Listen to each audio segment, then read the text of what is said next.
रायपुर में new year से पहले डीडी नगर थाना क्षेत्र के चंगोरा भाटा इलाके में दो युवकों कृष्ण यादव और सचिन बडोले की पत्थर से हत्या कर दी गई।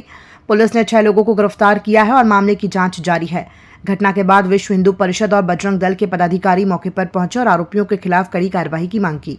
विवाद का वही है, वो दोनों वहाँ बैठे हुए थे, खाली ग्राउंड था, बस में प्लाट था, है ना। संभवतः ये कुछ नशा कर रहे थे और साथ में बगल में ही इनके द्वारा ये आग ताप रहे थे, ठंड का समय था, तो उसी से कहा सुनी हुई विवाद हुआ और उसके कारण ये घटना घटित हुआ है। इसमें 4 बड़े हैं और 2 नाबालिग हैं।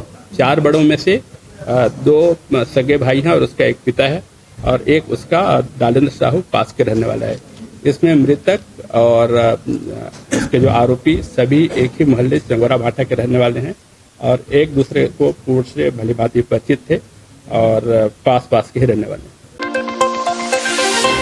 दुर्ग के सुरधारा म्यूजिकल फाउंडेशन के 3 दिव्यांग दृष्टिबाधित बच्चों का चयन टीवी रियलिटी शो और देहरादून के हुनर का मंच में हुआ है। महापौर धीरज बाकलीवाल ने उन्हें सम्मानित कर उज्जवल भविष्य की कामना की और फाउंडेशन को बधाई दी।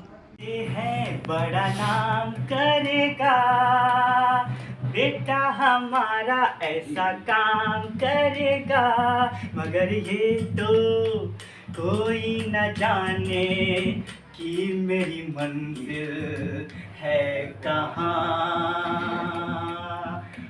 ये हम सब के लिए बहुत ही सौभाग्य की बात है और गर्व की बात है कि उत्तराखंड रुड़की में जो मेगा ऑडिशन हुआ था उसमें हमारे दुर्ग के 3 बच्चे विवेक कुमार यादव, आयुष गुप्ता और लेमन बुरकर, जो कि 3 दिव्यांग दृष्टिबाधित बच्चे हैं और जिनका हुनर हमने अभी सबने देखा। इतनी मधुर आवाज है कि हम सब मंत्रमुग्ध हो गए। ये 3 बच्चों का 2500 बच्चों में, जो कि रुड़की में हुआ था, देश के 2500 बच्चों में से 50 सिलेक्शन हुआ, उसमें हमारे दुर्ग के ये 3 बच्चे हैं और इनको अभी एक और कार्यक्रम में जाना है, हुनर का मंच, जो कि देहरादून में हो रहा है। 19 जनवरी को देहरादून में होने वाला है, जिसका सीधा प्रसारण टीवी चैनल GXM में होने जा रहा है, 9XM में। तो ये हम सब के लिए बहुत ही गर्व की बात है। इन तीनों बच्चों की मैं उज्जवल भविष्य की कामना करता हूँ। ये दिनों दिन प्रगति के मार्ग में आगे बढ़ते रहे और सबसे ज्यादा बधाई दूंगा मैं ज्योति ध्रुव जी को, जो सुधारा म्यूजिकल ग्रुप से, जिन्होंने इन बच्चों को आगे बढ़ाने के लिए अपना सर्वोच्च न्यौछावर कर दिया है और उनको लेके अभी ये देहरादून भी जा रही है। तो मैं तीनों बच्चों को आगे भी जीत की बधाई देता हूँ और उज्जवल भविष्य की कामना करता हूँ। कोरबा के बाकी मोगरा थाना क्षेत्र में चांद गैरेज के पास ट्रक मालिक उदय चौहान पर अज्ञात हमलावरों ने चाकू से हमला कर डीजल और पैसे लूटने की कोशिश की। उदय चौहान गंभीर रूप से घायल हुए और उन्हें कटघोरा अस्पताल में भर्ती कराया गया। रायपुर के अमानाका क्षेत्र में रिंग रोड नंबर 2 के पास तत्कालिक विवाद में धीरज सिंह राजपूत पर चाकू से जानलेवा हमला हुआ। पुलिस ने घटना के कुछ घंटों में 3 आरोपियों दिनेश सोनी, योगेश यादव और जसवंत राव को गिरफ्तार कर लिया है। घटना में इस्तेमाल चाकू बरामद कर लिया गया है। धीरज का इलाज एम्स अस्पताल में जारी है। आपका क्षेत्र अंतर्गत एक सुलभ शौचालय है रिंग रोड नंबर 2, उसके पास में कल एक विवाद हुआ था, जिस पर ऑटो चालक धीरज सिंह राजपूत, उसके 3 लोगों के साथ में विवाद हुआ था, जिस पर से एक आरोपी दिनेश सोनी, उसका सह आरोपी जो है साई रवि और तीसरा उसका लकी उर्फ योगेंद्र यादव, इन लोगों के द्वारा चाकू मार करके हत्या का प्रयास किया गया। इस प्रकरण में सूचना मिलने पर थाना अमानाका में धारा 109 BNS के तहत में अपराध पंजीबद्ध किया गया और आरोपी की पता तलाश किया गया। वर्तमान में जो आहत है, घायल है, वो अस्पताल में भर्ती कराया गया है, जो इलाजरत है, स्थिति अभी सामान्य है। इस प्रकरण में पाया गया कि जो पीड़ित है, जो घायल है, वो अपना ऑटो लेकर के उस जगह पर खड़ा हुआ था।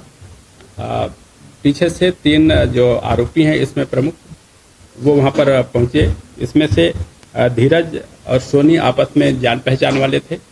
जैसे ही परिचित में वहां पर खड़ा हुआ तो इस बीच में जो दिनेश के साथ में एक उसका साथी था साई रवि, इसको जो आहत था उसके द्वारा छोटू करके संबोधित किया गया, जिस पर से मुझे छोटू करके संबोधित कर रहे हो करके वो आवेश में आ गया और यही क्षणिक जो आवेश था उसका घटना में तब्दील हुआ और इसके द्वारा अपने बाइक में रखे हुए चाकू से उसके पेट के पास में और जांघ के पास में वार करके चोट पहुंचाया गया।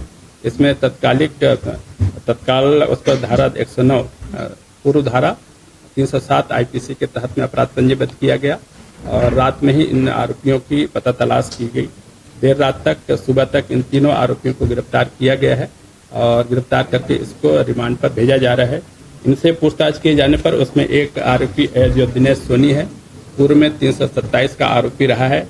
इसके विरुद्ध में पृथक से प्रतिबंधात्मक धाराओं के तहत में भी कार्रवाई की जा रही है।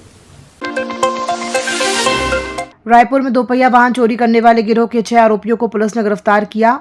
उनके कब्जे से 27 चोरी के वाहन और उड़ीसा से 15 वाहन बरामद किए गए हैं। इसके साथ ही शहर में लावारिस हालत में मिले 45 वाहनों को भी जब्त किया गया। कुल 72 वाहनों की कीमत लगभग 75 लाख रुपए है। चोरी के वाहन उड़ीसा में बेचे जाते थे। आरोपियों के खिलाफ विभिन्न थानों में मामले दर्ज कर कार्यवाही जारी है।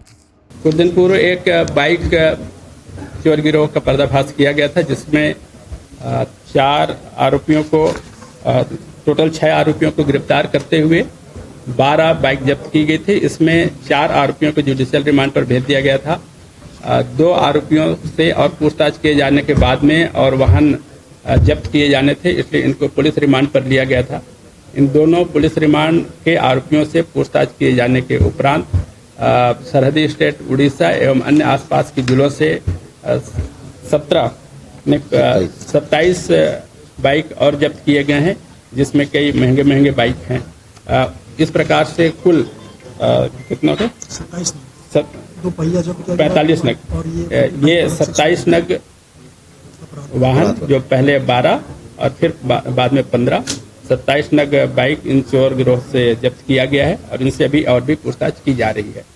इन 27 नग वाहन के अतिरिक्त पूर्व में लगातार पता तलाश किए जाने के दौरान 45 नग लावारिस वाहन भी जब्त किए गए हैं, जिनको 106 बीएनएस के तहत में बीएनएसएस के तहत में जब्ती किया जाकर के अलग अलग थाना में कार्रवाई की जा रही है। इस प्रकार कुल 72 नग वाहन दोपहिया वाहनों की जब्ती करते हुए एक वाहन चोर गिरोह का पर्दाफाश किया गया है।